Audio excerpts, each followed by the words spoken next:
The chamber of the High Synod was not merely a room. It was a testament to 1 billion years of stellar dominance, a cavernous hollow carved from the living crystal of a geostationary moon, suspending the governing body of the Ethon Empire directly above their shimmering homeworld. Light did not simply illuminate this space. It danced, refracted through multifaceted walls that hummed with the psionic resonance of the Empire's history, casting long, spectral shadows that seemed to weigh heavily upon the shoulders of the delegates seated at the obsidian table. The air was cold, sterile, and smelled faintly of ozone and crushed violets, the scent of high-energy containment fields keeping the vacuum of space at bay. High Archon Valor sat at the apex of the crescent arrangement, his elongated, translucent fingers drumming a rhythmic, irritated tattoo against the dark surface of the console before him. His eyes, vast pools of shifting violet luminescence without pupils or whites, narrowed as he gazed at the holographic projection dominating the center of the room. It was a grainy, low-resolution rendering of a vessel, ugly and brutish, drifting in the silent dark of the Empire's outer periphery. It possessed none of the elegance of Ethon design, no sweeping solar sails, no singularity drive rings, no bioluminescent hull plating that shifted color with the ship's intent. It was a block of gray matter, scarred and pitted, resembling nothing so much as a celestial tombstone abandoned by a primitive god. "It is an insult," Valor intoned, his voice not just a sound but a vibration that rattled the crystalline teeth of the lesser delegates. "We convene the High Synod, interrupting the cycle of the Great Resonance for this, space debris, a derelict drifting from a failed industrial age of some forgotten species." He waved a hand dismissively, the holographic image flickering under the gesture. "Vaporize it. The shipping lanes of the Kaido's sector must remain clear for the trade convoys. I will not have traffic delayed by floating garbage." "Archon, if I may," came the voice of strategist Kalen, a younger, more compact Ethon whose carapace still held the deep, rich indigo of youth rather than the pale, translucent grandeur of the elders. Kalen stood, his movements precise, lacking the fluid arrogance of the High Archon.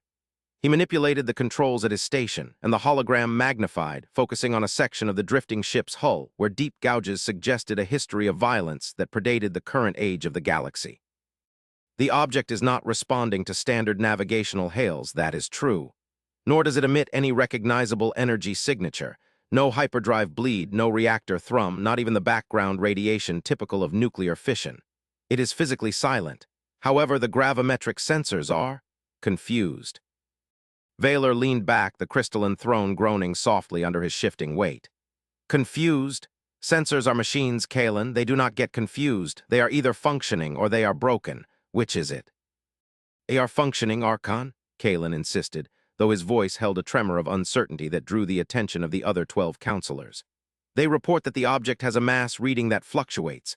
At one moment it registers as a standard metallic alloy, perhaps iron or titanium. In the next microsecond, the density spikes to levels we only see in the core of a collapsing neutron star. Then it vanishes from the gravimetric scale entirely, as if it has no mass at all. It is shifting, anchoring itself.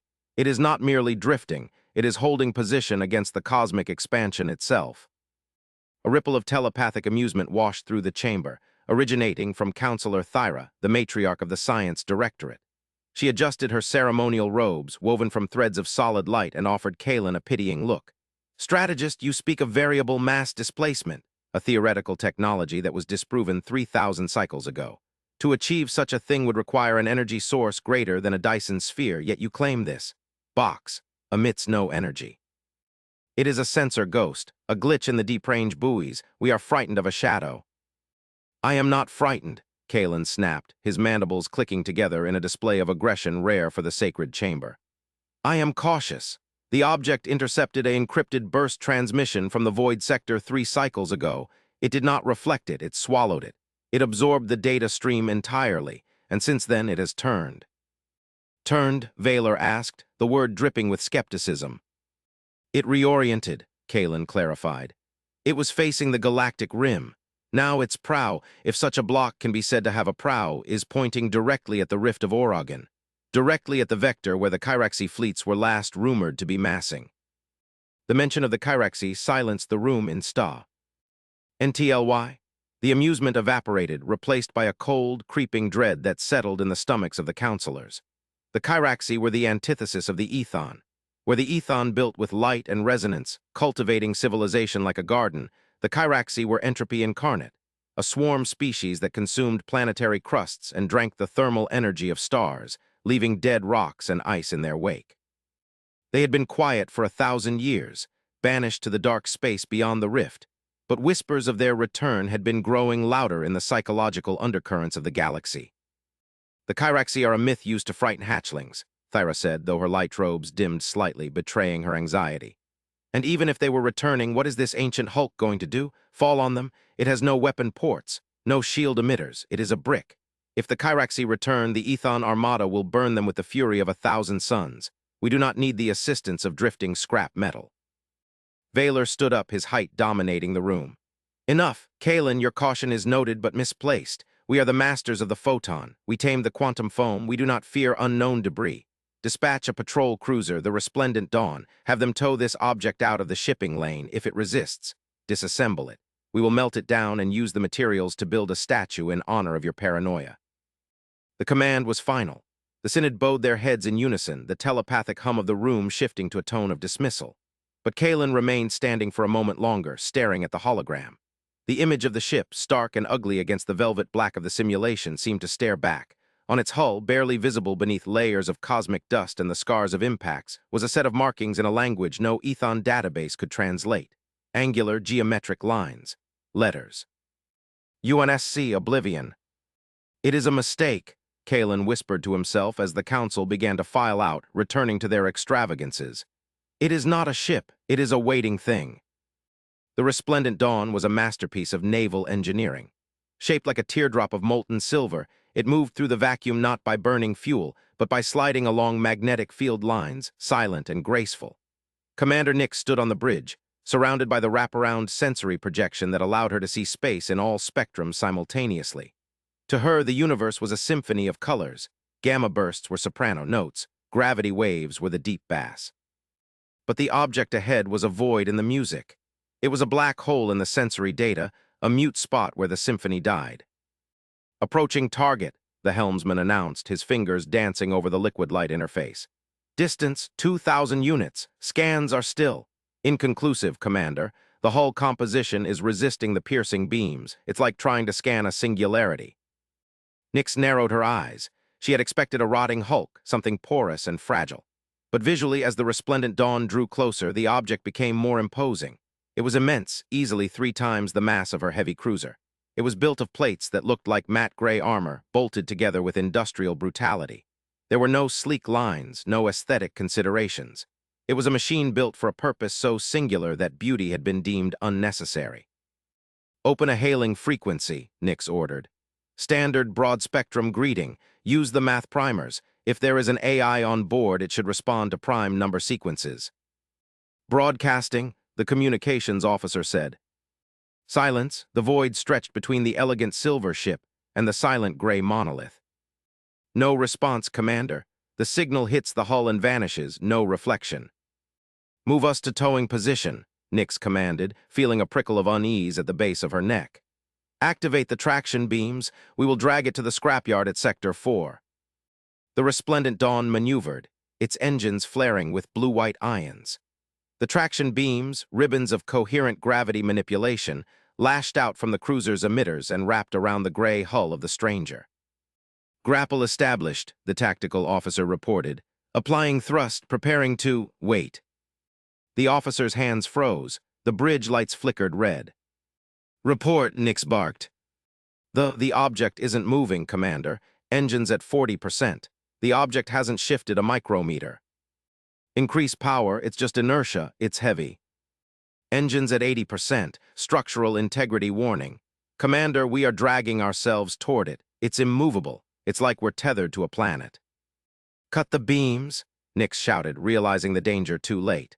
The Resplendent Dawn shuddered violently as its own engines fought against the immovable anchor of the gray ship. The feedback loop screamed through the cruiser's power. Grid, sparks showered from the overhead conduits. Then, for the first time, the gray ship did something. A light flickered on its hull, not the brilliant, blinding light of Ethon plasma, but a harsh, yellow light. A rotating beacon. Then another. then a row of them illuminating the side of the vessel like the awakening eyes of a deep-sea leviathan. A vibration, low and mechanical, transmitted through the vacuum via the traction beam itself before the connection was severed. It was a sound of grinding metal, of colossal gears turning after centuries of rust. "Commander, energy spike detected," the tactical officer screamed. "But it's analog. It's a massive buildup of electrical potential. No fusion, no zero point, just raw electricity and steam." "Steam?" Nix asked, bewildered. "Venting." Jets of white gas exploded from the sides of the gray ship, stabilizing it against a movement it hadn't even made. And then a signal broke through the static. It wasn't a digital packet. It was an audio transmission broadcast on a frequency so low and antiquated that the Ethon computers struggled to process it. It was a voice, raspy, tired, and speaking a language of guttural, hard consonants. The universal translator chattered, cycling through dead dialects until it locked onto a syntax root from a species thought extinct 10,000 years ago. The translation appeared on Nix's tactical display, simple and chilling. "This is a restricted anchorage. Depart immediately. Your safety cannot be guaranteed." Nix stared at the words. "They are threatening us." "I don't think so, Commander," the comms officer whispered. The tone, it wasn't aggressive, it sounded bored. Before Nix could respond, the sensors screamed. A tier in reality opened 10,000 kilometers off their port bow. It wasn't the clean, circular aperture of an Ethon warp gate. It was a jagged, bleeding wound in space, edges frothing with chaotic energy. Red lightning arced across the visual feed. "Slip space rupture detected." The helmsman's voice rose to a panic. "Multiple signatures, hundreds, thousands. Commander, it's an invasion fleet." Out of the red wound poured the nightmares of the galaxy. The Kyraxi. Their ships were skeletal, jagged things, woven from bone and dark matter, trailing clouds of corrosive gas. They didn't fly, they swarmed. The resplendent dawn was a single silver fish facing a school of piranhas. "Shields up, red alert, signal the High Synod," Nix shouted, the training of a century taking over. "Target the lead vessel, fire photon torpedoes." The Ethon cruiser unleashed a barrage of blinding light, bolts of pure energy that could crack a moon. They struck the lead Kyraxi vessel and dissipated. The Kyraxi ships were coated in an ablative bioresin that ate energy. The photon bolts merely fed them. "Ineffective, target is unaffected." "They are locking on," the tactical officer said, his voice flat with sudden acceptance of death. "Plasma lances detecting, we are." The Kyraxi fired. Beams of green, rotting light slashed through the dark. They were aimed squarely at the resplendent dawn. Nix gripped the railing, bracing for the end. But the impact never came. The gray ship, the immovable brick, had moved. It hadn't banked or rolled. It had simply translated its position, sliding sideways with a defiance of inertia that made the eyes hurt to watch. It interposed itself between the delicate Ethon cruiser and the Kyraxi swarm. The green death beams struck the gray hull. There were no shields, no shimmering energy barriers. The beams hit the metal. The metal glowed cherry red, then white. Armor plating bubbled and hissed, sloughing off in molten rivers. But the ship did not buckle. It did not explode. It simply took the hit. It absorbed the wrath of the enemy with the stoic indifference of a mountain weathering a storm. It blocked it," the helmsman whispered. "Hull integrity at 98%. It's just armor, meters and meters of physical armor." The channel from the gray ship opened again. The voice was the same, calm, weary, heavy. "Stand down, AETHON vessel. Move to coordinates 44X, hide behind MY wake. Do not interfere." "Who are you?" Nix whispered into the comms, ignoring protocol. The answer came back, accompanied by the sound of massive mechanical loaders chambering rounds the size of shuttlecraft. "We are the wall, we are humanity, and you are in the line of fire." The High Synod was in chaos. The holographic map of the Kaitos sector was a sea of red warning lights. The Kyraxi had not just sent a raiding party. This was an extermination fleet, a crusade. Reports were flooding in from the border colonies, outposts silenced, trade convoys vaporized. The Ethon armada was scrambling, the great golden fleets mobilizing, but they were hours away. The only thing standing between the Kyraxi vanguard and the inner systems was the resplendent dawn and the anomaly. High Archon Valor watched the battle feed, his hands gripping the console so hard the crystal began to fracture. He could not comprehend what he was seeing. "Why do they not fire?" Vaylor demanded. The gray ship, it takes punishment, but it does not return fire. Is it unarmed? Scans detect massive kinetic potential within the hull, Kalen reported, his eyes glued to the data streams. But no energy weapons, no lasers, no plasma they have. Tubes, magnetic rails running the length of the ship. They are charging capacitors, but the process is slow, agonizingly slow. On the screen, the Kyraxi swarm circled the human ship like wolves around a wounded bear. They pounded it with plasma, acid, and gravity shears. The human ship, identified now as the UNSC Oblivion, shuddered under the onslaught. Debris flew off it. Antennas, sensor dishes, outer plating. It looked like it was dying. They are fools, Thyra scoffed, though her voice lacked its usual bite. They are technological primitives. They rely on physical armor against energy weapons. They will be cooked inside their own shell. Wait, Kalen said. Look at the thermal signature. They aren't cooking. They are venting the heat. They are channeling the energy of the enemy attacks into their own capacitors. They are using the enemy's fire to charge their own weapons. On the tactical display, the Oblivion suddenly rotated. It didn't turn with engines. It used internal gyros of such mass that the ship pivoted on a dime. The blunt prow faced the largest of the Kyraxi dreadnoughts, a skeletal nightmare the size of a city. Energy spike, Kalen shouted, but it's not thermal, it's kinetic, infinite kinetic potential. The Oblivion fired. There was no beam of light. There was no pew-pew sound of sci-fi weaponry. There was simply a distortion in the visual feed as a projectile was accelerated to a significant fraction of the speed of light. It was a slug, a solid cylinder of tungsten and depleted uranium weighing hundreds of tons. Physics took over. The projectile struck the Kyraxi dreadnought. The result was not an explosion in the traditional sense. It was a transfer of energy so violent it shattered the atomic bonds of the target. The Kyraxi ship didn't burn, it shattered. One moment it was a terrifying warship. The next, it was a cloud of expanding dust and radiation. The impact shockwave vaporized 3 smaller escorts instantly. The Synod chamber went deathly silent. What was that? Vaylor whispered. Newton's third law, Kalen breathed, awe in his voice. Applied with prejudice, they don't use directed energy. They use mass driver cannons. They are throwing rocks, but they are throwing them at relativistic speeds. No shield can modulate to stop it because there is no frequency to match. It is just brute force. The Oblivion fired again, and again, thuds, thuds, thud. Each shot was a death sentence. The Kyraxi swarm, confused by an enemy that didn't play by the rules of energy warfare, broke formation. They tried to swarm the human ship, to overwhelm it with numbers. But the Oblivion unleashed its secondary batteries, clouds of flak, millions of metal shards creating a storm of razor-sharp shrapnel around the ship. The Kyraxi fighters, built for speed and energy deflection, were shredded like paper in a blender. They are winning, Thyra said, stunned. One old, rusted ship is holding back a fleet. It is not winning, Kalen corrected, pointing to the hull integrity readout. It is dying, the armor is failing, they are taking too much damage, they are buying time, but for what? As if to answer him, the Oblivion's comms burst open again, broadcasting on all channels, overriding even the High Synod's secure frequency. Command code last stand, reactor limiters disengaged, coolant flush. To the AETHON Empire, we cannot hold them forever. Evacuate the system. The breach is wider than predicted. Evacuate, Vaylor bristled. We do not run, our fleet is en route. The fleet will be useless, Kalen shouted, turning on the High Archon. Don't you see? The Kyraxi adapt to energy, our fleet will feed them. This primitive ship is the only thing hurting them because it uses the one thing the universe cannot negotiate with, mass we need to help them. How? Vaylor asked, looking lost for the first time in his life. We give them what they lack, Kalen said, his mind racing. They have the gun, but they are running out of power to move it.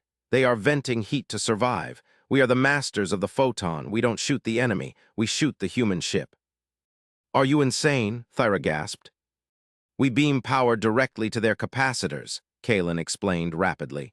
We overcharge their rails. We turn their ship into a conduit. Vaylor looked at the screen.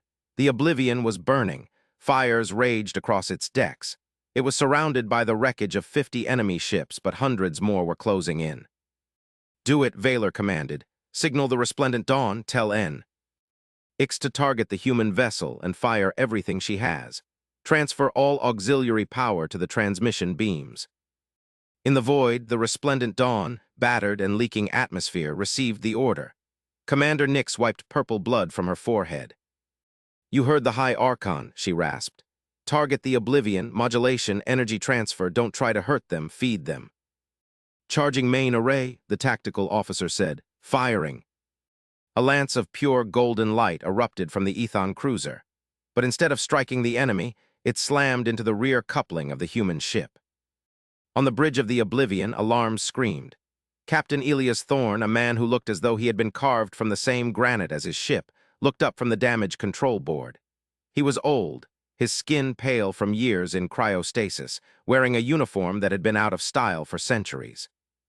"Energy spike detected, Captain," his lieutenant shouted. "External source, it's the alien cruiser, there. They're jumping our battery." Thorne's eyes widened. He looked at the power readings. The capacitors, which had been struggling to reach 40% charge, instantly vaulted to 200%. The ship groaned, the metal vibrating with the sudden influx of alien power. "Crazy bastards," Thorne muttered, a small smile cracking his stoic face. "They actually figured it out. Helm, route that power to the spinal mount. Bypass safety protocols. If we melt, we melt." "Targeting." "The rift," Thorne said softly. "Aim for the rift." "Sir, the rift is the source, if we fire into it." "The Kyraxi are pouring out of a stable wormhole. If we hit the anchor point with enough mass at enough speed, we don't just kill the ships, we collapse the tunnel." Thorne grabbed the firing lever. "Tell the aliens to brace themselves. This is going to be loud." The Oblivion transformed. The influx of Ethon energy caused the very hull plates to shift. The massive spinal railgun, running the entire 2-kilometer length of the ship, began to glow with a blinding blue light. The hum became a scream. Space around the ship began to warp, gravity bending under the sheer potential energy being gathered. The Kyraxi seemed to realize what was happening. The swarm turned, ignoring the resplendent dawn, and threw everything they had at the humans. Beams, missiles, suicide ships. "Shields are gone, armor at critical." "Hold it," Thorne gritted his teeth. "Just a little more." The energy reading hit 300%. The resplendent dawn was pouring its very soul into the human ship. "Fire." Thorne slammed the lever. The Oblivion recoiled. The recoil was so massive it would have liquefied the crew if not for the inertial dampeners. A single projectile, a solid rod of superdense neutronium, was accelerated to 99.9% of light speed. It exited the barrel and became a streak of god fire. It punched through 3 Kyraxi battleships without slowing down. It crossed the distance to the rift in a fraction of a second. It struck the center of the wormhole. The universe seemed to pause. The interaction of the relativistic mass with the unstable singularity of the wormhole created a paradox. The wormhole didn't just close, it inverted. A shockwave of anti-reality rippled out. The Kyraxi fleet, caught in the backlash, was instantly pulled backward, sucked into the collapsing throat of the rift. They screamed silently as they were spaghettified, dragged back into the hell dimension they had crawled from. The rift snapped shut with a flash of light that blinded sensors across the sector. Then, silence. The Kyraxi were gone. The Oblivion drifted, its barrel glowing white-hot, its hull smoking, dead in the water. Days later, the Oblivion hung in the orbit of the Ethon homeworld. It was a stark contrast to the crystalline spires and floating gardens of the planet below. It looked like a piece of refuse floating in a jewelry store. But no one mocked it now. The Ethon ships gave it a wide berth, dipping their wings in a gesture of supreme respect as they passed. In the High Synod, the atmosphere had changed. The arrogance was gone, replaced by a somber curiosity. Captain Elias Thorne stood before the council. He wore no armor, just a simple gray fatigue uniform. He looked small compared to the towering, luminous Ethon. He didn't have telepathy. He didn't have glowing skin. He looked fragile. "You saved our sector," Vaylor said, his voice lacking its former booming authority. "We owe you a debt, Captain Thorne. We judged your vessel by its appearance. We called it debris. We were wrong." Thorne nodded slowly. "It's a common mistake. We don't build for pretty. We build for endurance." "We wish to form an alliance," Kalen stepped forward. "With your kinetic technology and our energy manipulation, we could secure the galaxy. We could drive the Kyraxi back forever. Share your star charts with us. Tell us where your empire lies so we may send ambassadors." "Thorne," looked down at the floor, then up at the alien leaders. His expression was sad. "There is no empire," Thorn said quietly. The council fell silent. "I do not understand," Vaylor said. "A ship of such power, surely you represent a vast civilization." "We did," Thorn said. "Once, but we learned a lesson a long time ago. The Kyraxi. They aren't just invaders, they are the immune system of the universe. They hunt high-energy civilizations. The more power you use, the brighter you burn, the faster they find you. That's why they came for you, your resonance towers. They're a dinner bell." A chill went through the room. "We fought them 10,000 years ago," Thorn continued. "We had ships like yours, shields, lasers, warp drives, and they slaughtered us. We realized that to beat them, we had to become something they couldn't see, something cold, something dead. We abandoned our energy tech. We went back to ballistics, to armor, to chemical rockets. We hid in the dark. We became the rocks of the universe." "So you are refugees?" Thyra asked softly. "No," Thorn said, straightening his back. "We are the rear guard. Humanity is gone, scattered into sleeper ships, drifting in the void between galaxies, asleep in cold storage. My crew and I, we are the wake. We stay awake to watch, to make sure that when the Kyraxi find a new target, someone is there to stand in the way." He looked at the hologram of his battered ship. "The Oblivion isn't a warship, it's a distractor. We make noise so the sleeper ships can pass unnoticed. We came here because we saw you getting loud. We came to buy you time." "Time for what?" Vaylor asked. "Time to quiet down," Thorn said seriously. "The Kyraxi will come back, they always do. If you want to survive, you have to change, you have to lower your profile, you have to learn to live in the dark." The High Archon looked at his glowing hands, at the shimmering walls of his palace. To ask the Ethon to dim their light was to ask them to stop breathing. "We cannot," Vaylor whispered. "We are creatures of light." Thorn sighed, a sound that carried the weight of ages. "I know, that's what the Protheans said, and the Krell, and the Dominion." "And where are they now?" Kalen asked. "Gone," Thorn said, "all gone." He turned to leave. "We will stay in the sector for a while, make repairs. But then we have to go. There are other fires to put out. Other young races getting too loud for their own good." "Wait," Kalen called out. "If you leave, we are defenseless." Thorn stopped at the door. He looked back, and for a moment the weary human looked more powerful than any god the Ethon worshipped. "You're not defenseless, you have potential, but you have to stop trying to conquer the universe and start trying to survive it." He tapped the side of his head. "Intelligence isn't about how big your gun is, it's about knowing when not to fire it." As the heavy doors sealed behind him, the High Synod remained in silence for a long time. The shimmering lights of the chamber seemed too bright now, too exposed. Vaylor looked at the control panel. His hand hovered over the master illumination switch for the capital city, a switch that controlled the artificial suns that bathed their world in eternal day. "Strategist Kalen," Vaylor said, his voice trembling. "Yes, Archon." "Dim the lights," Vaylor commanded. "Dim them all, level 4 containment. That will put the planet in twilight, Archon. The people will be afraid." "Let them be afraid," Vaylor said, looking at the gray hulk of the Oblivion floating in the sky.